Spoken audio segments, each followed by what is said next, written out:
to see everything that this has become now, what's the feeling? Is there pride, is there satisfaction, or is there resolve that there's still more to do? I think it's a little bit of all of it.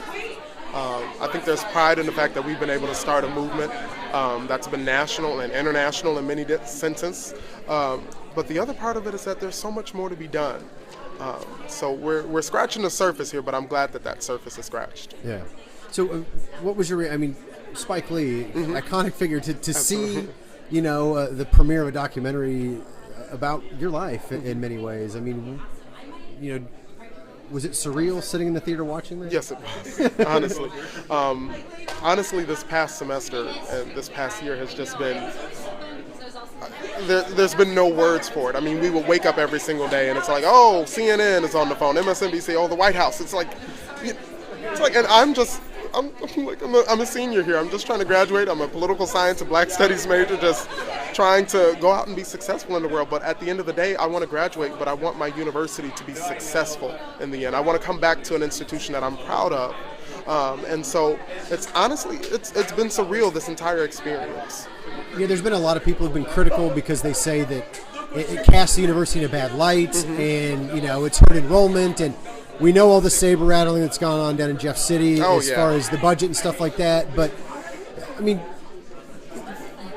you don't feel like this is a poisonous place for people, do you? But you just think that there are ways it could be better, correct? Yes. And I think that the reality of the situation that people need to understand and people need to work to understand, because it's one thing to sit in your office in the Capitol building in Jefferson City and decide what you think is best for the university. But until you get down to this institution and you talk to students, you talk to faculty and staff about their experiences, they can tell you what exactly goes on here on a daily basis. And I think that's the most important thing about these relationships that need to be built between Jefferson City, between the legislators, between the taxpayers of the state and this institution.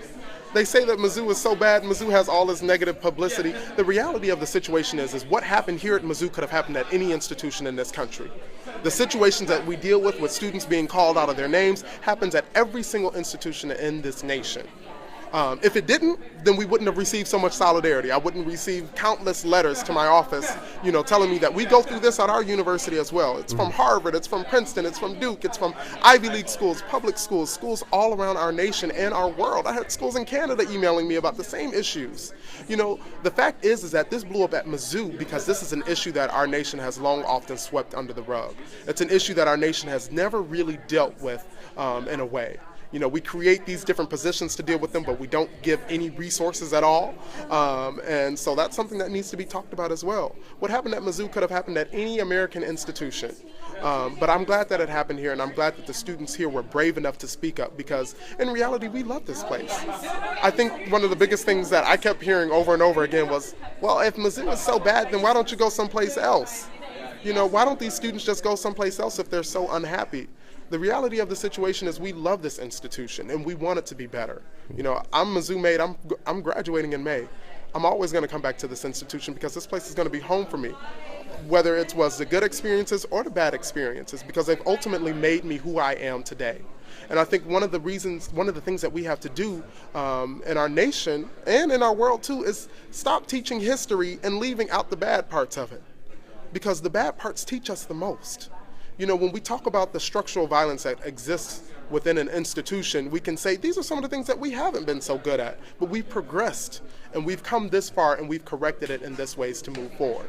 That way we don't have students who come to the university and they're wondering why, black students may be so angry or upset with the institution, but they don't know that it wasn't until 1950 that black students were first allowed to this institution, when they had generations and generations and generations of individuals and their family who were able to be Mizzou Tigers. Yeah.